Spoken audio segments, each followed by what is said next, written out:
Right now, there are internet posts sitting completely untouched that were written by people who simply stopped existing online. Not deleted, not hacked. The accounts are still there, but the people behind them haven't typed a single word in over a decade. And that last message in almost every single case says some version of the same thing. I think I've found something. I'll be back soon. They never came back, not one of them. And if you go looking for those threads right now, tonight, you can find them.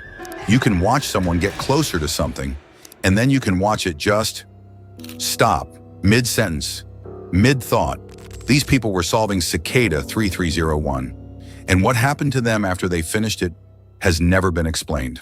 Not once, not by anyone. Most people think they know what Cicada 3301 is. They've seen the Reddit posts, the YouTube summaries, the confident explanations that frame it as an elaborate recruitment puzzle for intelligence agencies or elite tech firms. But here's what those explanations never address. If it was just a recruitment puzzle, why did the people who completed it never mention being recruited? Why did they never post a single word about what they found at the end? Why did every single person who made it deep enough to matter go silent? You don't vanish after a job offer, but you might go silent if what you found at the end of Cicada 3301 wasn't a reward at all. You might go silent if finishing it didn't feel like winning, if it felt like something else entirely, something you couldn't talk about, or weren't allowed to, or that made you not want to. And the deeper you go into this story tonight, the more you're going to understand exactly what I mean by that. At first, it looked like nothing, just an image, posted on the 4th of January, 2012, on a forum called 4chan, on a board where strange things appear every hour of every day. Black background, white text, simple, unremarkable. It said, "Hello, we are looking for highly intelligent individuals. To find them, we have devised a test." That was it. No signature, no context, no explanation of who we was, or what the test would involve, or what would happen if you passed. Most people scrolled past it without a second glance, but then someone looked closer, not at the image itself, at what was inside the image, hidden inside this particular file, buried in the metadata, encoded in the invisible structure of the data underneath the pixels, was a second message, a message inside the message. It read, "A Caesar cipher, one of the oldest encryption methods in existence, named after Julius Caesar himself. When the letters were shifted correctly, it decoded to a web address, which led somewhere else entirely." Think about what that means. This wasn't random. It was designed to filter people out. That wasn't accidental. That was deliberate architecture. They weren't looking for people who could read the image. They were looking for people who thought to look inside it. And that was only the very first layer, the surface of something that went down much, much further than anyone expected. The web address led to a new image. That image contained another hidden cipher. That cipher required a working knowledge of Mayan numerology to decode correctly. Decode that, and you received a phone number. Call it, and you got a pre-recorded voice that read another cipher aloud, played once, and then fell silent, never picking up again. Each layer assumed the specific knowledge you'd had to develop just to reach it. Each layer demanded something the previous layer hadn't prepared you for. Each layer was a door that only opened if you already knew something you hadn't been told to learn, and at no point did anyone explain the rules. Because there were no rules, there was only what you found next, and the cold silence of everything you hadn't found yet. But that wasn't the strangest part, because the puzzle didn't stay on the internet. That's the detail that most people gloss over, and it's the detail that changes everything. Most people hear Cicada 3301, and they picture someone alone at a keyboard, typing, decoding, surrounded by energy drinks, staring at a screen glow at 2 in the morning. A digital puzzle for digital people. Contained. Safe. That's the version most people have in their heads. But Cicada 3301 didn't stay digital. It reached out of the screen and into the physical world. Real geographic coordinates appeared, buried inside the layers, decoded from the ciphers, extracted from sequences of numbers that most people would never have thought to translate as location data. And the coordinates led to somewhere real, not a website, not a server, a physical place, locations in the United States, in Poland, in France, in South Korea, in Australia. Not one country, not even two. Multiple countries on multiple continents, with coordinates appearing at the same time. And when solvers arrived at those coordinates, they found posters. Actual printed posters, physically attached to walls, to telephone poles, to surfaces in public spaces in real cities. Black background, white text, a cicada symbol, waiting for them.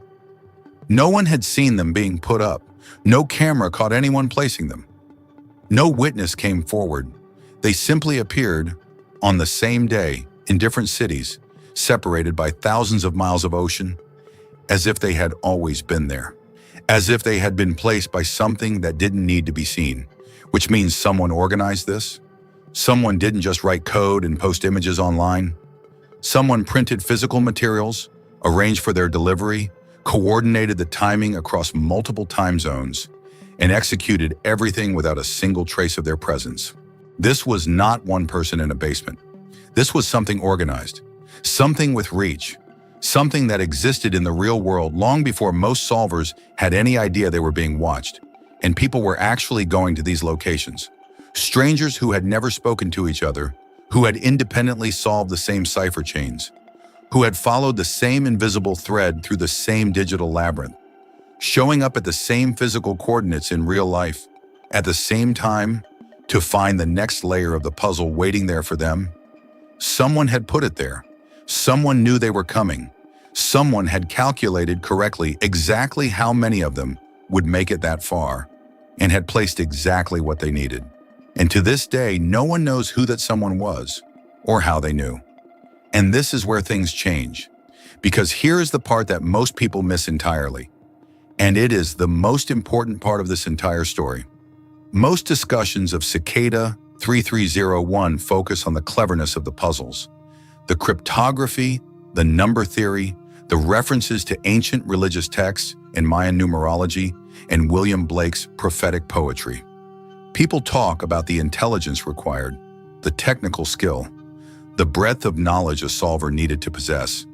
But no one talks about the psychological architecture, the way the whole system was built not just to challenge you, but to change you.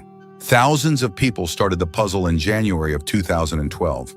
By the end of the first week, the vast majority had stopped. Not because the puzzles were too difficult, because the puzzles gave you nothing back. No confirmation that you were on the right track. No reward for a correct answer. No acknowledgement that you existed at all. You solved a cipher and got another cipher. You decoded a message and got coordinates. You traveled to those coordinates and found a phone number scratched onto a poster. You called the phone number at 3 in the morning and got a recording that played once and then disconnected. The recording gave you more instructions. At no point did a message appear that said, "You are getting closer."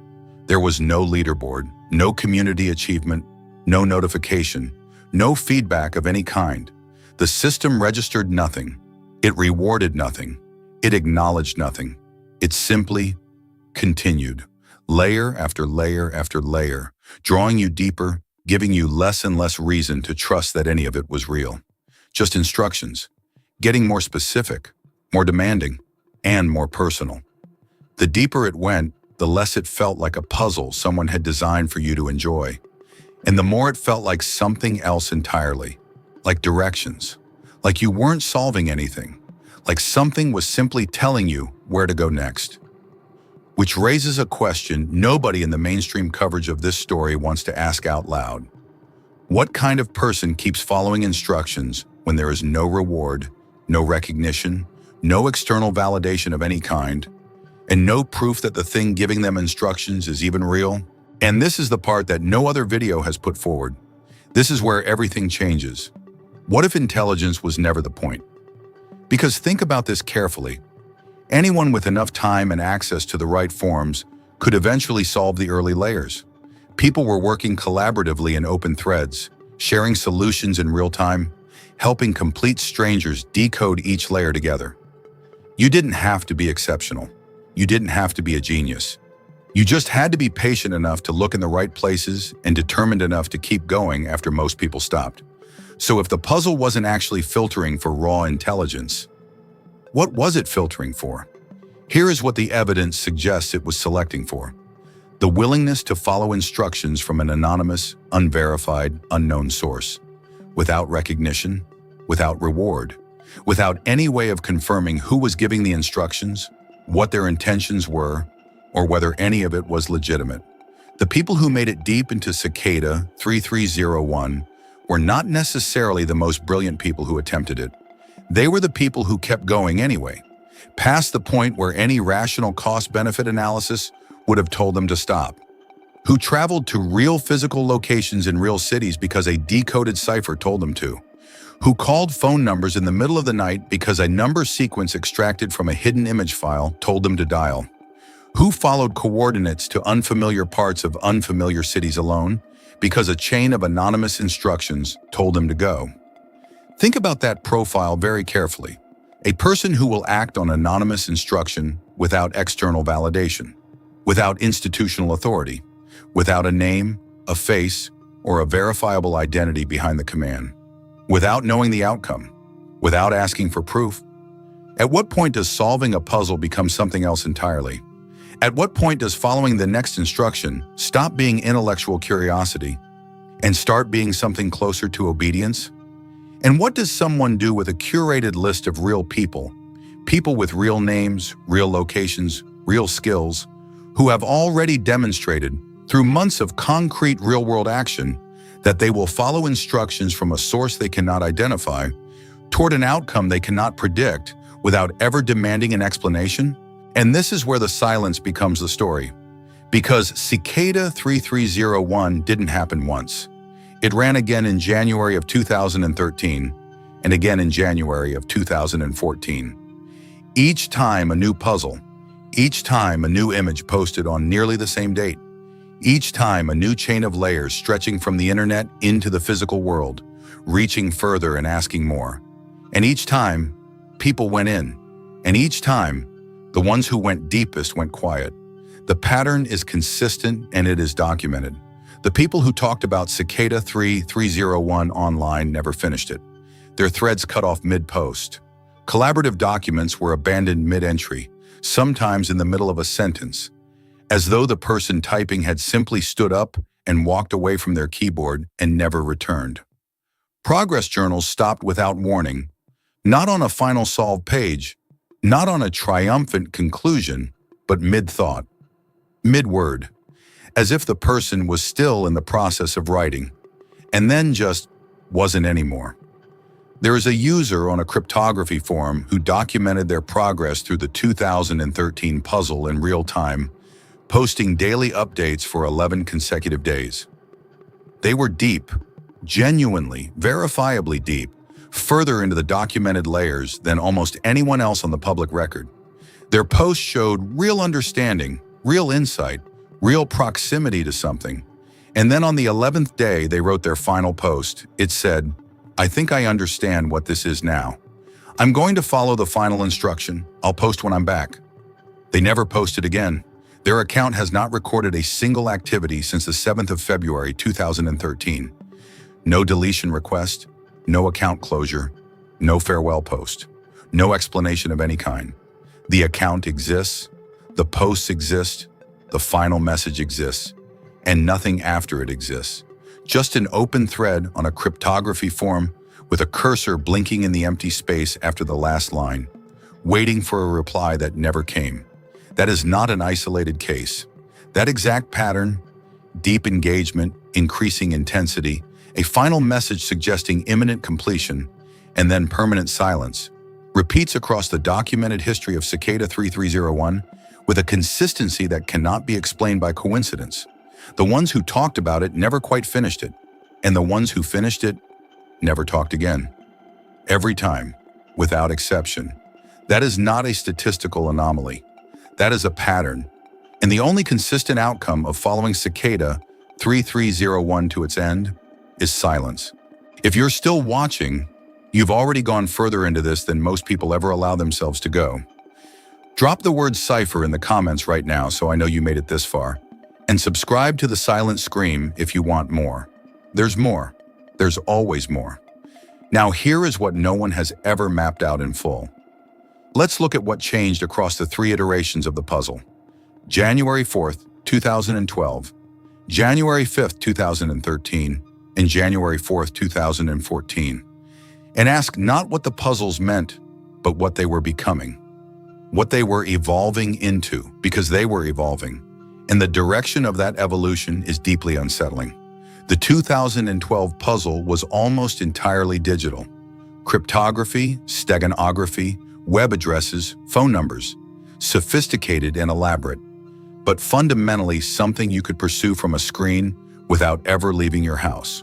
The 2013 puzzle introduced significantly more physical elements, more real-world locations, more countries involved, a meaningfully higher requirement that solvers physically travel and physically show up at real places in the real world.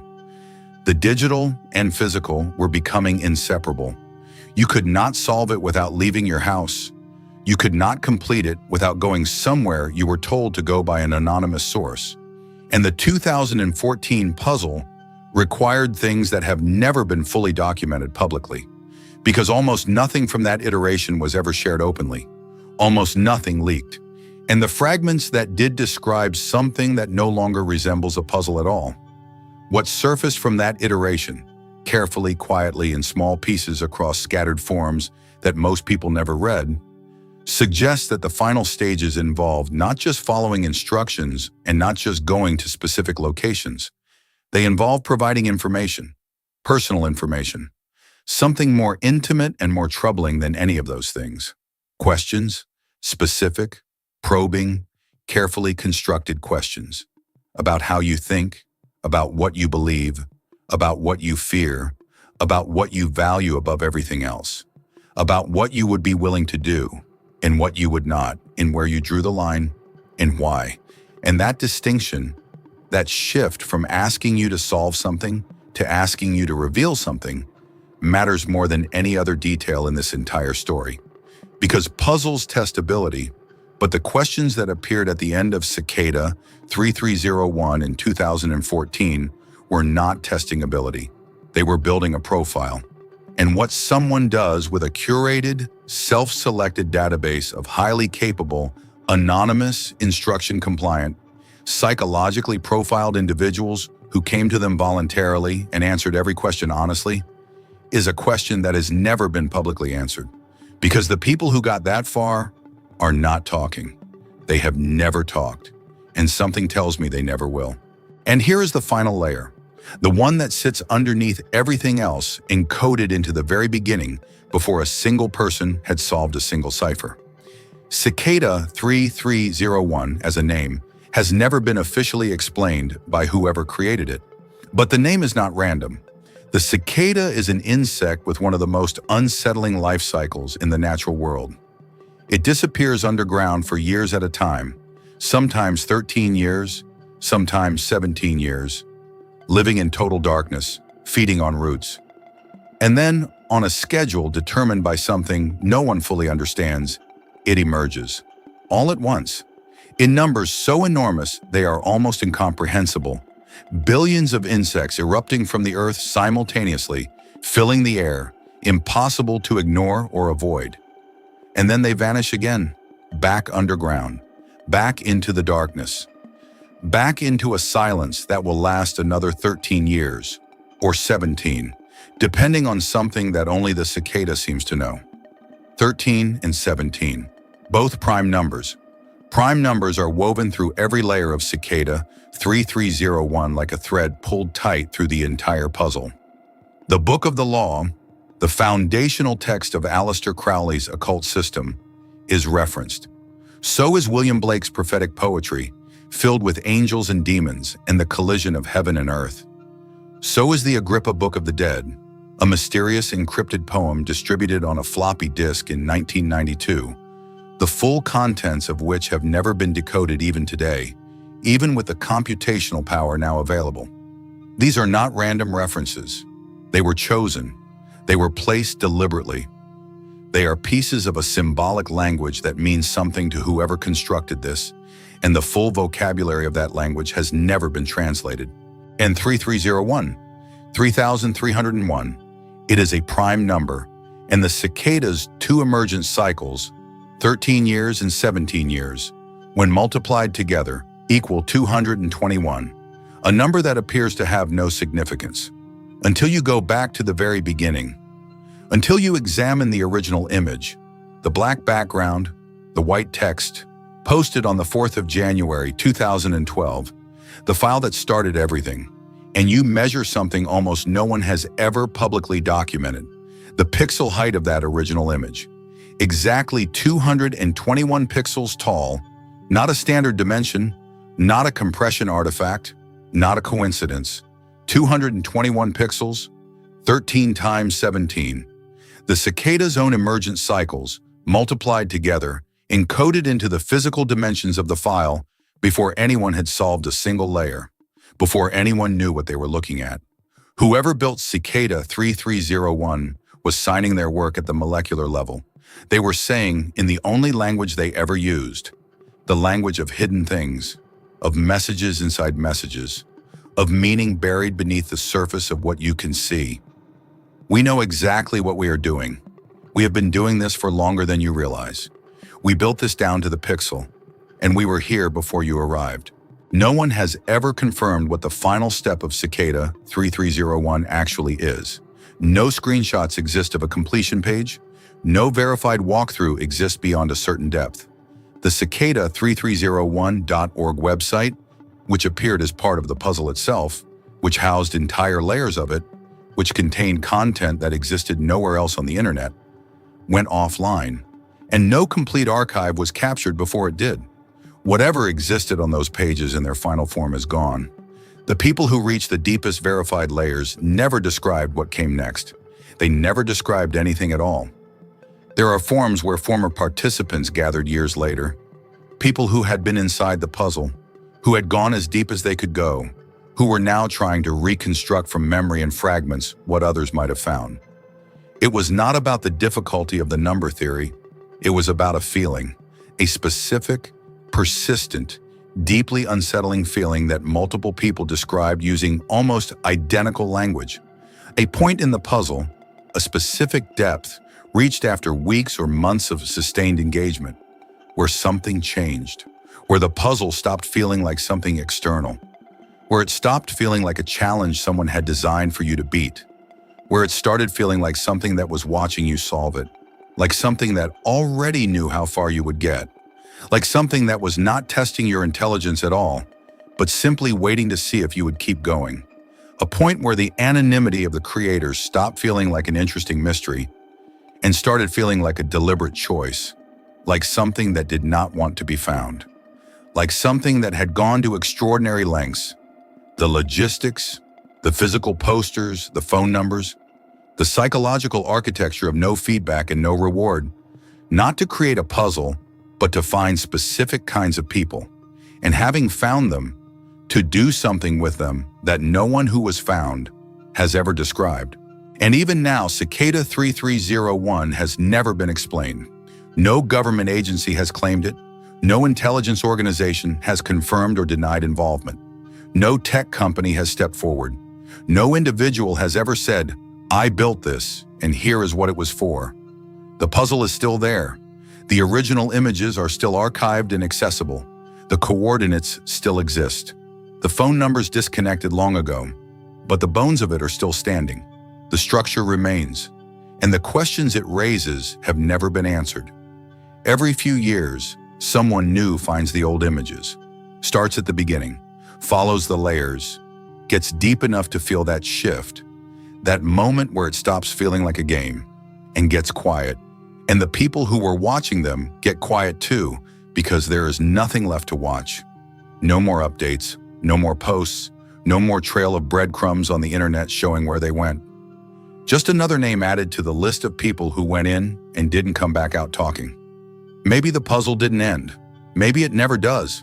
Not truly, not for the people who solve it. Maybe for the people who reach the bottom of it, it doesn't stop.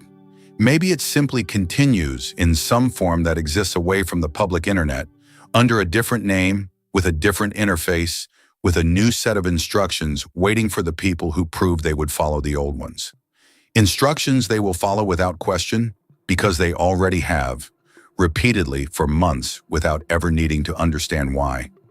Maybe the whole visible history of Cicada 3301, the images, the ciphers, the physical posters, the phone numbers, the forums, the documented solvers, all of it was never the puzzle itself. Maybe it was the audition. Maybe the people who went silent didn't disappear. Maybe they graduated. Maybe they are still following instructions right now, in the dark, in the silence, in the part of all this that none of us will ever see. Or maybe something else happened to them entirely. Maybe that was always the point. If you enjoy stories like this, subscribe to The Silent Scream. There's more. There's always more. What do you think this actually was? And what do you think happened to the people who finished it?